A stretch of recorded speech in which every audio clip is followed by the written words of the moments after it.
Hi there. It's Noah Bradley here at Handmade Houses, and thank you for joining us for tool number 10. It's been a lot of fun sharing with you the previous tools that I've recommended, and I hope that you'll enjoy this one as well. We've gotten through some mundane ones like pencils, and we've had some exciting ones like skill saws and hammers. And this week is a good one too. It's actually one of my favorite. And it's the world of chisels. And that in the world of chisels on a job site, there are just a lot of times where you need a good chisel. Operating a chisel is pure joy. There's something just wonderful about striking a hammer to a sharp little instrument and removing hunks of wood. It's a frequent occurrence on a job site, and a good chisel is a necessity.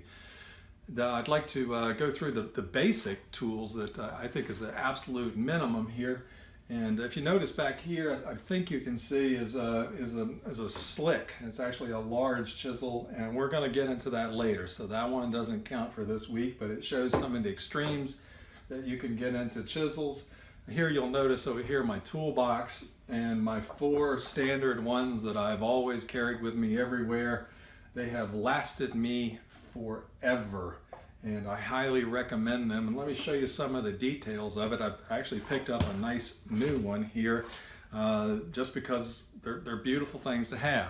Here we have a Stanley chisel, and it's not that I mean to be obsessive about Stanley in all my tool recommendations to you, but they just make a real high quality one, and you can pick them up just about anywhere.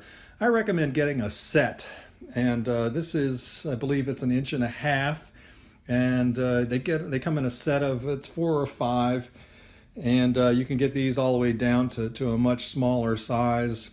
They are just absolute wonderful. You need to have a selection of different size ones. They hold an edge really well. It's important that they be treated kindly, gently. You never want to drop the chisel. You never want to loan the chisel to anybody. You never want to open a paint can with a chisel. You want to make sure that you have a nice straight cut all the way across the end with a chisel, consistent angle. But one of the most key ingredients here, and that is that when you start looking for chisels, it's easy to get into antique chisels and such. But anyway, they come with wood handles, and you really can't strike them. But this combination of tough plastic and a metal head on the end allows you to whip out your normal 16-ounce hammer, and you can wail away and beat on these things all you want to. And I've done a lifetime on my chisel. Let me reach over and grab one of them. You can see she's a little bit rusty. Sorry about that. But you can also see that she's still plenty sharp. And but anyway, you can see that I've just spent years just wailing away on this. And it's held up really well. So you can't beat that. Now, while you're at it, while you're buying a set of stones,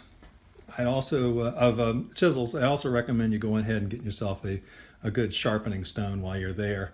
And you can see that it comes in 2 different sides: a coarser side for your initial sharpening, and then a finer surface that'll give you the finished.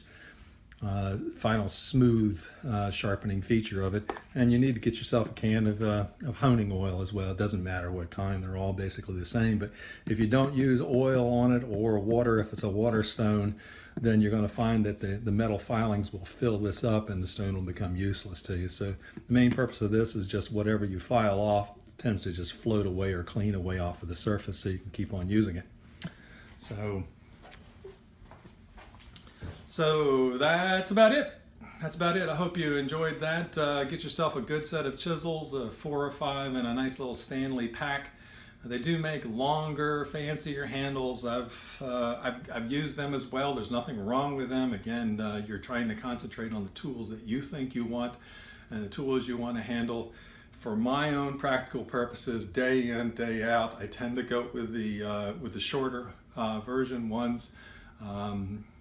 Trying to keep things to a minimal in the toolbox, and makes it easier to haul around your tool belt. Things aren't falling out all the time because of the longer length.